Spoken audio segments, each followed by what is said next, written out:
নমস্কাৰ প্ৰিয় দৰ্শকসকল, আজি পুনৰ আপোনাৰ স্বাস্থ্যৰ সৈতে জড়িত এটা অতি দৰকাৰী ভিডিঅ' মই আপোনালোকলৈ বুলি আগবঢ়াইছোঁ।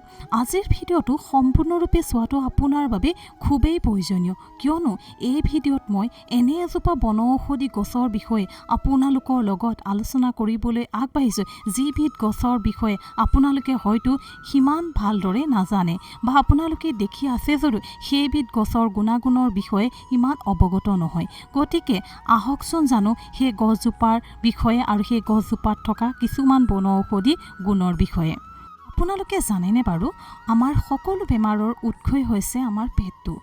যদি আমাৰ পেটটো ভালে থাকে তেন্তে আমাৰ শৰীৰটো ভালে থাকে।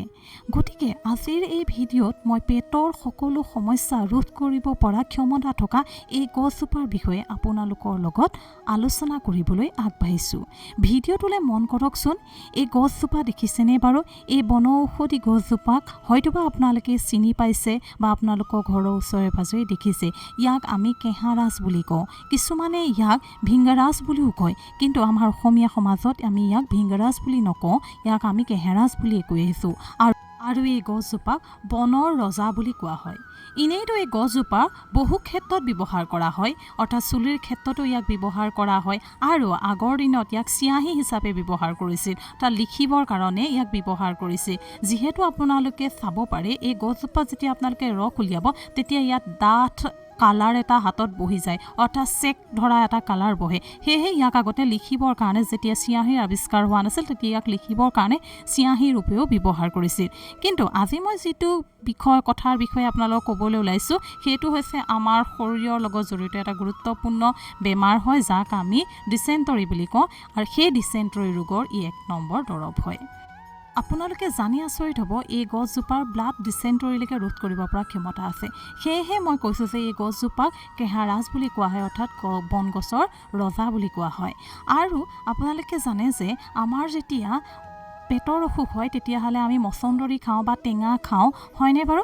কিন্তু কেতিয়াবা আমাৰ যদি সেই দুটাই কাম নিদিয়ে বা আমি প্ৰায় দেখা পাওঁ যে সেই দুটাই ইমান কাম দিয়া নেদেখোঁ, তেতিয়া আমি ডক্তৰী দৰৱৰ কাষ চাপিবলগীয়া হয়। কিন্তু আপোনালোকে এই দৰৱবিধ তাকে ব্যৱহাৰ কৰিছে নাই কৰা মই নাজানো, কিন্তু বহু ক্ষেত্ৰত মই যেতিয়া গম পাইছিলোঁ চাওঁ তেতিয়াহ'লে এই গছজোপাৰ বিষয়ে মানুহ অৱগত নহয়। আৰু পেটৰ বেমাৰ বুলি ক'লে, ডিচেণ্টৰী হ'লে, পেট চলিলে মানুহে ডাইৰেক্ট টেঙাহে খায় বা তেওঁলোকে মচন্দৰীহে খায়, কিন্তু এই গছজোপাৰ বিষয়ে কোনেও নকয়। গোটেই নাজানেই যে এই গছজোপা ডিচেণ্টৰী ক্ষেত্ৰত ব্যৱহাৰ কৰা হয় বুলি।